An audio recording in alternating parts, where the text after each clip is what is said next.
భూపాల్పల్లి జిల్లా కేంద్రంలో చాకలి ఐలమ్మ జయంతిని పురస్కరించుకుని చాకలి ఐలమ్మ విగ్రహానికి పూలమాల వేసి నివాళులర్పించిన భూపాల్పల్లి మాజీ ఎమ్మెల్యే గండ్ర వెంకటరమణారెడ్డి సందర్భంగా మాజీ ఎమ్మెల్యే గండ్ర మాట్లాడుతూ తెలంగాణ సాయుధ పోరాటంలో విరోచితంగా పోరాటం చేసి నాటి భూస్వాముల వ్యవస్థకు వ్యతిరేకంగా పోరాటం చేసిన చాకలి ఐలమ్మ జయంతి వేడుకలను భూపాల్పల్లి జిల్లా కేంద్రంలో ఘనంగా నిర్వహించుకోవడం చాలా ఆనందకరం. ఆమె యొక్క విరోచిత పోరాటం నేటి యువతరానికి స్ఫూర్తిదాయకమన్నారు. ఈ కార్యక్రమంలో బీఆర్ఎస్ పట్టణ నాయకులు, కార్యకర్తలు తదితరులు పాల్గొన్నారు.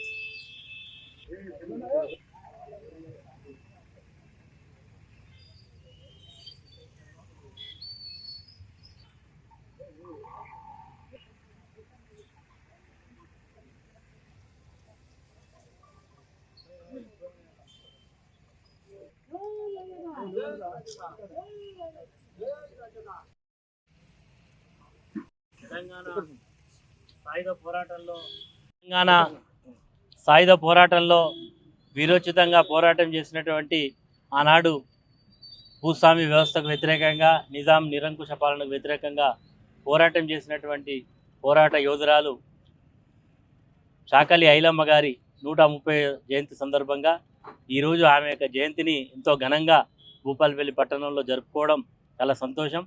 నేటి తరానికి ఆమె యొక్క స్ఫూర్తిదాయకంగా మరి ఉండాలని, ఇది ఎందుకంటే వరంగల్ అంటేనే మహిళలు మరి ముందు వరుసలో ఉంటారు. ఆనాడు రాణి రుద్రమదేవి, సమ్మక్క సారలమ్మ స్ఫూర్తిగా మరి ఆనాటి నిరంకుశ పరిపాలనకు ఒక మహిళ తుపాకీ చేతబట్టి ఆనాటి మరి నిరంకుశ పాలనకు పోరాటం చేసినటువంటి యోధురాలను ఈరోజు ఆమె జయంతిని జరుపుకోవడం చాలా సంతోషం. నేటి తరానికి కూడా ఆమె యొక్క స్ఫూర్తిదాయకంగా ముందుకు పోతున్నటువంటి సందర్భాన్ని మేము గుర్తు చేసుకుంటూ ఇలాంటి జన్మదినాలు మరి జయంతి వేడుకలు ఎన్నో జరుపుకోవాలని, ఆమె నేటి తరానికి ఒక స్ఫూర్తిదాయకంగా ఉండాలని మనస్ఫూర్తిగా కోరుకుంటూ మరి ముఖ్యంగా ఇక్కడికి విచ్చేసినటువంటి పెద్దలందరికీ, మీడియా మిత్రులకు ప్రత్యేకమైనటువంటి చాకలి ఐలమ్మ జన్మదినం సందర్భంగా శుభాకాంక్షలు.